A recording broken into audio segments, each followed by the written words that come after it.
ولا تهنوا ولا تحزنوا صدق اللہ العظیم۔ عزیز طلبہ اور جملہ اساتذہ کرام، یہ آج جو 15 اگست جشن آزادی جو ہم منا رہے ہیں، یہ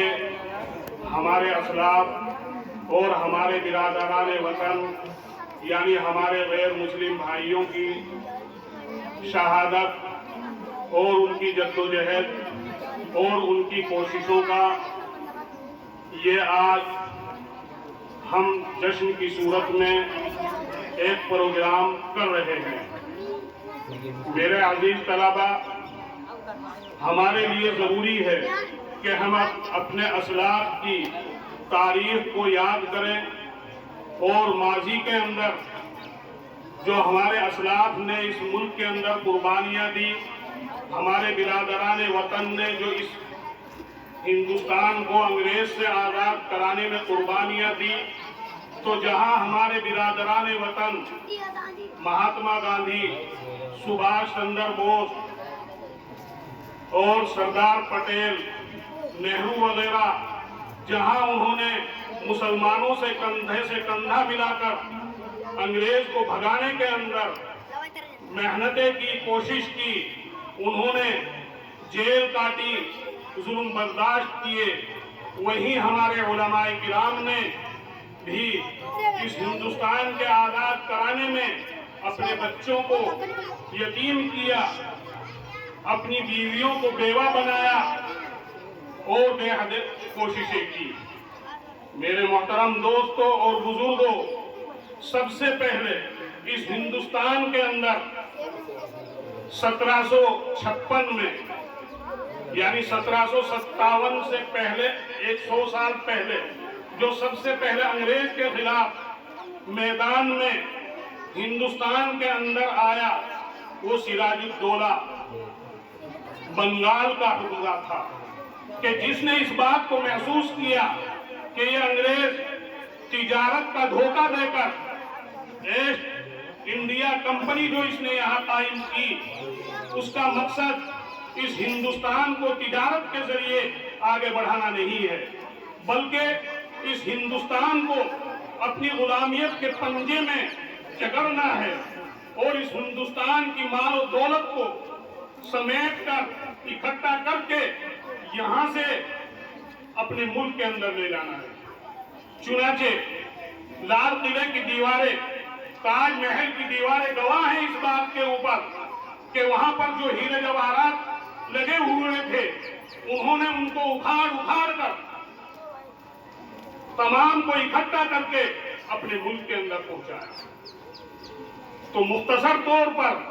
میں آپ کو بتلا رہا ہوں کہ سب سے پہلے جو اس ہندوستان کے اندر انگریز کے مقابلے کے اوپر آیا، وہ بنگال کا سراج الدولہ تھا، لیکن اپنوں ہی کی عیاری کی وجہ سے، مکاری کی وجہ سے، دھوکے بازی کی وجہ سے، جو ان کا وزیر تھا میر جعفر، اس نے انگریزوں سے سمجھوتا کیا، اس کو لالچ دیا گیا کہ تجھ کو اتنی مربع زمین دی جائے گی، اتنا مال و دولت دیا جائے گا، تم ہمارا ساتھ دو۔ اس نے اس لالچ میں آ کر انگریزوں سے سمجھوتا کر لیا اور پھر ان انگریزوں نے اس بہادر کو پلاسی کے میدان میں شہید کر دیا۔ اس کے بعد میں یہ سلسلہ چلتا رہا، جو دانشوران قوم تھے، جو علماء کرام تھے، جو مستقبل کو پہچاننے والے تھے کہ اگر اسی طرح یہاں ہندوستان کے اندر اس انگریز کا تسلط رہا، نہ تو ہمارے مدارس قائم رہیں گے، نہ ہمارے علماء قائم رہیں گے، اور نہ یہاں کا انسان، چاہے وہ غیر مسلم کی شکل میں ہے، چاہے وہ مسلمان کی شکل میں ہے، وہ آزادانہ زندگی نہیں گزار سکتا، غلامیت کی زندگی گزارے گا۔ اب اس کے بعد میں نمبر آتا فتح علی کا، جس کو آج ہم ٹیپو سلطان کے نام سے یاد کرتے ہیں۔ نام ان کا فتح علی ہے۔ ٹیپو سلطان